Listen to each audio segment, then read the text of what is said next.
ये कहानी जैसे ही स्टार्ट होती है हम एक आदमी विक्टर फ्रैंकेनस्टाइन को देखते हैं जो कि एक मेडिकल स्टूडेंट है और ये अपनी लाइफ में कुछ बहुत बड़ा करना चाहता है। एक रात वो सर्कस में जाता है जहाँ पर एक खूबसूरत लड़की अपनी परफॉर्मेंस दिखा रही होती है और इसी परफॉर्मेंस के दरमियान ये लड़की काफी ऊंचाई से नीचे गिर जाती है जिसकी वजह से इसे काफी चोट भी लग जाती है। यहीं पर हम इगोर को भी देखते हैं जिसको कुछ बैक प्रॉब्लम है। इसकी कमर झुकी हुई होती है जिसकी वजह से ये सही नहीं चल पाता। ये इस लड़की को बहुत पसंद करता है। गिरने की वजह से ये लड़की सांस सही से ले नहीं पा रही थी, लेकिन इगोर समझ जाता है कि उसे क्या प्रॉब्लम है और उसको कैसे ठीक करना है, क्योंकि इगोर को ह्यूमन स्ट्रक्चर की काफी नॉलेज थी। ये सब इसलिए था क्योंकि वो कुबड़ा इंसान था, उसकी कमर झुकी हुई थी और उसको ठीक करने के चक्कर में उसने बहुत सी स्टडी कर रखी। उसके पास डिग्री तो नहीं थी पर वो किसी डॉक्टर से कम नहीं था और कुछ ही देर में वो उस लड़की की जान भी बचा लेता है और ये लड़की दोबारा से सांस लेने लगती है। विक्टर फ्रैंकेनस्टाइन भी ये सब कुछ देख रहा होता है और काफी हैरान होता है। वो इगोर के पास जाता है और उसे कहता है कि ये सब तुमने कैसे किया। वो बताता है कि ये मैंने बहुत सी बुक्स पढ़ रखी हैं। विक्टर उसको कहता है कि तुम सर्कस में अपना वक्त जाया कर रहे हो, अपना टाइम जाया कर रहे हो, तुम मेरे साथ चलो, मैं तुम्हारी नई जिंदगी बना दूंगा। ये सब बातें वहाँ का रिंग लीडर यानी कि रिंग मास्टर भी सुन लेता है जो उस जगह का ऑनर है। उसको बहुत गुस्सा आता है क्योंकि इगोर वहाँ से जाना चाहता था। वो उसको एक पिंजरे में बंद कर देता है और उसको धमकी भी देता है कि अगर तुमने यहाँ से बाहर जाने का सोचा तो मैं तुम्हें पुलिस के हवाले कर दूंगा। तुम मेरे गुलाम हो और तुमने जितनी भी ह्यूमन बॉडी की एजुकेशन हासिल की है वो सब चुराई गई बुक से हासिल की है और पुलिस जरा भी देर नहीं लगाएगी तुम्हें पकड़ने में। अभी कुछ ही वक्त गुजरा होता है कि विक्टर फ्रैंकेनस्टाइन वहाँ पर आ जाता है और इगोर को उस पिंजरे से आजाद करके भागने लगता है। यहाँ पर सर्कस वाले दूसरे लोग भी इनको देख लेते हैं। वो इनका पीछा करते हैं लेकिन काफी मुश्किल से उन सब से बचते हुए विक्टर इगोर को अपने घर पर सही तरीके से वापस ले आता है। घर पर पहुंचते ही सबसे पहले विक्टर कुछ इंजेक्शंस और दवाइयों की मदद से उसकी कमर के अंदर मौजूद पीप यानी कि कुछ गंदा मटेरियल निकाल लेता है ताकि उसका बॉडी पोस्चर्स ठीक हो सके और यहाँ पर इगोर ठीक भी हो जाता है और वो पहली दफा सही तरीके से खड़ा हो पाता है। यानी कि अब इगोर एक कुबड़ा इंसान नहीं है, वो सही से चल सकता है। दूसरी तरफ हम एक पुलिस ऑफिसर को भी देखते हैं जो कि कुछ लोकल कत्ल और इगोर के गायब होने की इन्वेस्टिगेशन कर रहे होते हैं। विक्टर इगोर को बताता है कि मैं एक एक्सपेरिमेंट जिसका नाम है रिवर्सल ऑफ डेथ उस पर काम कर रहा हूँ, यानी मैं मरे हुए इंसान को, किसी जानवर को दोबारा से जिंदा कर सकता हूँ, लेकिन इसके लिए मुझे बहुत काम करना है और तुम मेरी हेल्प करोगे। यहाँ पर वो एक कंटेनर में इंसानी आंखें भी दिखाता है जिसमें से जब वो करंट पास करता है तो वो आंखें मूव होने लगती हैं। इगोर इतना स्मार्ट होता है कि यहाँ पर वो विक्टर की एक गलती को ठीक करता है। वो उसे बताता है कि तुमने आंखों की नर्व्स को सही से अटैच नहीं किया। जब विक्टर देखता है तो वो बहुत खुश होता है कि उसने उसकी गलती ठीक की और बहुत ज्यादा इम्प्रेस होने लगता है और वो इगोर को अब अपना असिस्टेंट बना लेता है। अब कुछ वक्त गुजरने लगता है। यहाँ पर ये दोनों मरे हुए जानवरों के बॉडी पार्ट्स को जिंदा करते हैं। ये दोनों डिफरेंट बॉडी पार्ट्स की मदद से एक जायंट चिंपैंजी बनाना चाहते हैं जो किसी मॉन्स्टर से कम नहीं होगा। ये साइंस को एक नेक्स्ट लेवल पर लेकर जाना चाह रहे होते हैं। काम करने के बाद विक्टर और इगोर एक पार्टी में जाते हैं जहाँ पर इगोर उसी खूबसूरत लड़की से मिलता है जिसको शुरू में हमने सर्कस में देखा था। वो लड़की इगोर को पहचान तो नहीं पाती लेकिन इगोर अब भी उससे काफी मोहब्बत करता है, काफी प्यार करता है। यहाँ पर विक्टर उसको उस लड़की से दूर रहने के लिए कहता है। वो बताता है कि वो तुम्हारे लिए डिस्ट्रैक्शन है और तुम्हारा सारा फोकस उस लड़की पर गया तो तुम काम पर फोकस नहीं कर पाओगे। खैर अब ये दोनों अपने घर पर वापस आ जाते हैं। यहाँ पर पहली बार हम उस मॉन्स्टर्स चिंपैंजी को देखते हैं जो मुख्तलिफ इलेक्ट्रिक वायर्स में जकड़ा होता है। अब इलेक्ट्रिसिटी गुजारने का टाइम है। इस मरे हुए चिंपैंजी से इलेक्ट्रिसिटी गुजारी जाती है ताकि वो फिर से जिंदा हो सके। इगोर काफी कंफ्यूज हो रहा होता है यहाँ पर, लेकिन उसकी कंफ्यूजन उसी वक्त दूर हो जाती है जब मरा हुआ चिंपैंजी मूव करने लगता है, यानी कि इनका एक्सपेरिमेंट कामयाब हो चुका है।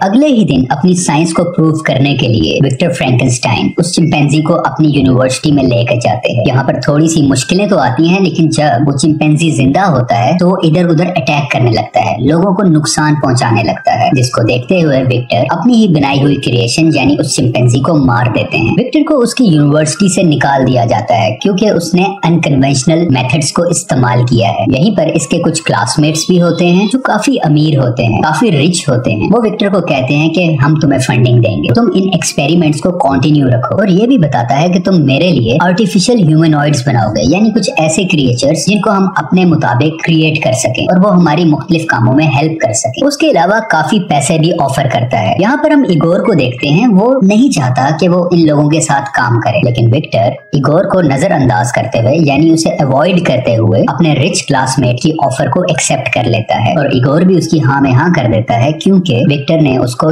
नई जिंदगी दी थी, उसकी कमर ठीक की थी, उसकी जान बचाई थी, उसने काफी एहसान किए थे, जिस वजह से वो विक्टर का साथ देने के लिए रेडी हो जाता है। अगले ही दिन वही पुलिस ऑफिसर विक्टर के घर आते हैं ताकि वो इस केस की जांच कर सकें। उन्हें ये भी मालूम हो गया था कि यूनिवर्सिटी में चिंपैंजी को जिंदा करने की कोशिश की गई थी, लेकिन इन पुलिस ऑफिसर के पास घर चेक करने का वारंट नहीं होता, तो विक्टर उनको घर चेक करने नहीं देता और वो मायूस होकर वहाँ से चले जाते हैं। यहाँ पर इगोर उस सर्कस वाली लड़की से मिलता है जिसको वो प्यार करता है। वो लड़की उसे समझाती है कि तुम विक्टर को मना करो कि ऐसे एक्सपेरिमेंट्स ना करे, वरना वो फिर से कोई मॉन्स्टर बना डालेगा। और ये दोनों बहुत सा वक्त साथ स्पेंड करते हैं। वहाँ से वापसी पर जब ये घर पर आ रहा होता है तो देखता है कि वही पुलिसमैन और उसके साथी घर का दरवाजा तोड़ रहे होते हैं। इगोर दूसरे दरवाजे से अंदर जाता है और विक्टर को भागने के लिए कहता है। उसे बताता है कि तुम्हारा इन्वेस्टर, तुम्हारा क्लासमेट, उसने हमारे भागने का इंतजाम किया हुआ है। लेकिन विक्टर वहाँ से नहीं जाता और वो सारी मशीनरी को तोड़ने लगता है। वो चाहता है कि ये मशीनरी किसी और के हाथ ना लगे। इतनी देर में वो पुलिस ऑफिसर अंदर आ जाता है और उनको गन दिखाकर रोकने की कोशिश करता है, लेकिन वो नहीं रोकते और पुलिस ऑफिसर और विक्टर की आपस में लड़ाई होने लगती है। काफी लड़ाई के बाद विक्टर उसको धक्का देता है, जिसकी वजह से उसका हाथ बड़े से गियर के अंदर आ जाता है और उसका हाथ कट जाता है। अब पुलिस ऑफिसर का एक हाथ नहीं रहा। दूसरी तरफ ये दोनों एक कैरेज में यानी घोड़े वाली बग्गी में बैठकर अपने उसी दोस्त के पास चले जाते हैं जिसने इस प्रोजेक्ट को फंड किया है। यहाँ पर इनका दोस्त यानी कि इन्वेस्टर इनको मजीद पैसे देता है। वो कहता है तुम मेरे प्रोजेक्ट पर काम करो, तुम एक आर्टिफिशियल ह्यूमन बनाओ। क्योंकि अब यहाँ पर काम करना सेफ नहीं था तो रिच इन्वेस्टर उसे कहता है कि तुम स्कॉटलैंड चले जाओ, वहाँ पर मेरा एक फैमिली बैंगलो है, तुम वहाँ पर खामोशी से खुलकर काम कर सकते हो। इगोर एक बार फिर से उसे कहता है कि तुम इन चक्रों में ना पड़ो, लेकिन विक्टर उसकी नहीं सुनता और वो स्कॉटलैंड के लिए चला जाता है ताकि अपने एक्सपेरिमेंट पर काम कर सके। जैसे ही वो चला जाता है तो रिच इन्वेस्टर इगोर के पास आता है और वो उसे बताता है कि जैसे ही ये एक्सपेरिमेंट कंप्लीट हो जाएगा तो मैं विक्टर को मार दूंगा और उसके बनाए गए आर्टिफिशियल ह्यूमन को मैं एक वेपन की तरह इस्तेमाल करूं। क्योंकि वो आर्टिफिशियल होगा तो उस पर ना कोई गोली असर कर पाएगी, ना कोई उसे मार पाएगा और वो मेरे हुक्म पर चलेगा। ये सब इसे बताते ही इगोर के हाथ पांव बांधकर उसे पानी में फेंकवा दिया जाता है। लेकिन काफी मुश्किल से इगोर अपनी रस्सियों को खोलता है और अपनी जान बचाकर ऊपर आ जाता है। अपनी जान बचाने के बाद वो उसी सर्कस वाली लड़की के पास जाता है और उसे कहता है कि विक्टर की जान खतरे में है, हमें उसकी जान बचानी होगी। और ये दोनों भी मिलकर स्कॉटलैंड चले जाते हैं ताकि विक्टर को बताया जा सके कि उसकी जान खतरे में है। यहाँ पर पहुँचते ही वो सब कुछ विक्टर को बता देता है कि तुम्हारे साथ खेला जा रहा है, तुम्हारी जान को खतरा है। लेकिन ये सब कुछ जानने के बावजूद भी विक्टर इस एक्सपेरिमेंट को कंटिन्यू रखना चाहता है, क्योंकि वो उसे एक सीक्रेट बताता है कि बहुत साल पहले एक तूफान आया था जहाँ पर मेरा बड़ा भाई मारा गया था और कहीं ना कहीं विक्टर अपनी भाई की मौत का जिम्मा खुद को देता है और वो इस एक्सपेरिमेंट के थ्रू अपने ही बड़े भाई को जिंदा करना चाहता है।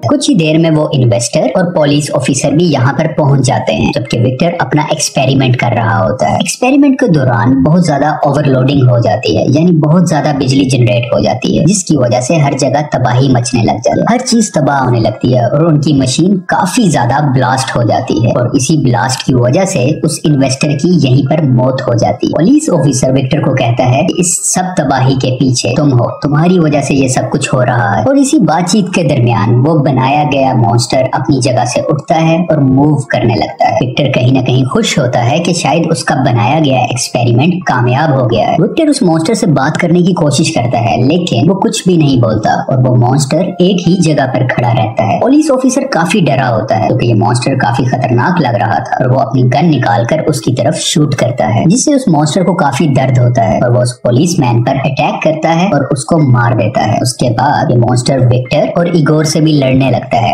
उनको भी नुकसान पहुंचाता है, लेकिन आखिरकार काफी लड़ाई के बाद ये दोनों मिलकर उस मॉन्स्टर को वहीं पर मार देते हैं। एंड पर विक्टर को समंदर के किनारे बैठा दिखाया जाता है। वो इगोर को एक लेटर लिखता है जिसमें वो उसको कहता है कि तुम उस लड़की से मिल सकते हो क्योंकि शुरू में इसने उसको मना किया था उसे मिलने से। इसके अलावा लेटर में विक्टर ने उससे माफी भी मांगी होती है क्योंकि इगोर बार बार उसे मना करता रहा लेकिन उसने उसकी एक भी नहीं सुनी और ये मूवी इसी सीन पर खत्म हो जाती है। Thank you so much.